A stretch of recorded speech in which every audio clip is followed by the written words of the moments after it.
ఇచ్చి పడేశారు. నిజంగా చెప్తున్నాను, విశ్వక్ సేన్ గారు ఈసారి కొట్టేస్తున్నారు, ఖచ్చితంగా కొట్టేస్తున్నారు. అసలు ఆ విజువల్స్ ఏంది భయ్యా, అసలు ఆ లయన్ ఏంది, ఆ విజువల్స్ ఏంది, అసలు ఎవరు అసలు ఆ డిఓపి కానీ అసలు ఎంత బాగా చేశారంటే అద్భుతం. అసలు ఒక హాలీవుడ్ ఫిలింని క్రియేట్ చేసి పడేశారు.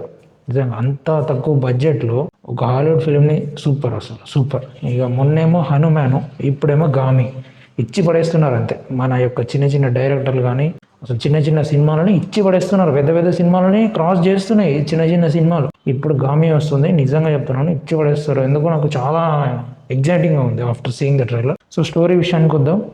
సో ఈ స్టోరీ 3 భాగాలుగా ట్రైలర్ని విభజించారు. అంటే 3 భాగాలు, మీరు చూసిన వాళ్ళకి కూడా మీకు అర్థమవుతుంది ఖచ్చితంగా.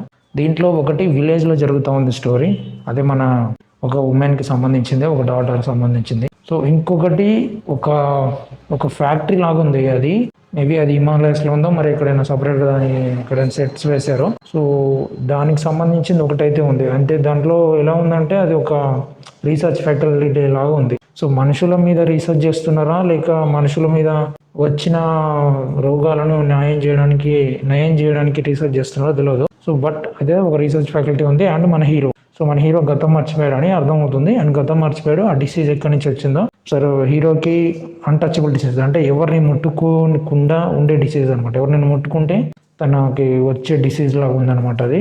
సో అలాంటి డిసీజ్ ఒకటి క్రియేట్ చేశారు. సో దాని మీద ఉంది. సో ఇప్పుడు మన హీరో ఒక మొక్క కోసం అయితే హిమాలయస్లో వెతుకుతాడు. సో ఇది స్టోరీ అని నాకు అర్థమైంది. అంటే ఇప్పుడు ఈ హీరో వెతికే మొక్కకి, అక్కడ జరిగే ఒక ఫ్యాక్టరీకి, అండ్ హీరోకి ఒక ఊర్లో జరిగే ఒక లేడీకి అండ్ ఒక పాపకి ఏదో కనెక్షన్ ఉంది.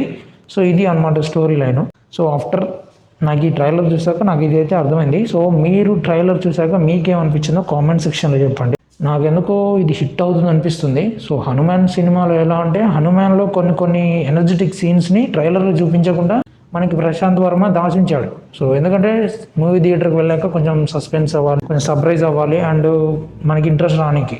సో ఒకవేళ అలానే గామిలో కూడా ఇంతకు మించిన కొన్ని విజువల్ ఎఫెక్ట్స్ ఇంకా దాచి ఉంచితే మాత్రం ఖచ్చితంగా చెప్తున్నాను, గామి స్టోరీ లైన్ కొంచెం బాగలేకపోయినా సరే గామి ఖచ్చితంగా హిట్ అయితే అవుతుంది. బ్లాక్ బస్టర్ ఈసారి ఖచ్చితంగా కొట్టేస్తుంది. అండ్ మెయిన్గా దీనికి ప్రభాస్ గారు కొంచెం సపోర్ట్ ఎక్కువగా ఇస్తున్నారు. సో మరి ఆయనకి స్టోరీ లైన్ తెలిసే ఉంటుందో, మరి మేబీ ఆయన స్టోరీ లైన్ తెలిసి ఉండాలి, లేక ఇవి క్రియేషన్ సంబంధించిన బ్యానర్ నుంచి వచ్చింది కాబట్టి దానికి సంబంధించింది సపోర్ట్ అయి ఉండాలి. ప్రభాస్ గారు సపోర్ట్ చేసిన సినిమా ఇప్పటివరకు ఫ్లాప్ అయింది లేదు. సో ఆయన ఇంత ఇంట్రెస్ట్ చూపిస్తున్నాడంటే ఈ సినిమాలో సంథింగ్ ఇంట్రెస్టింగ్ ఏదో ఉండాలి.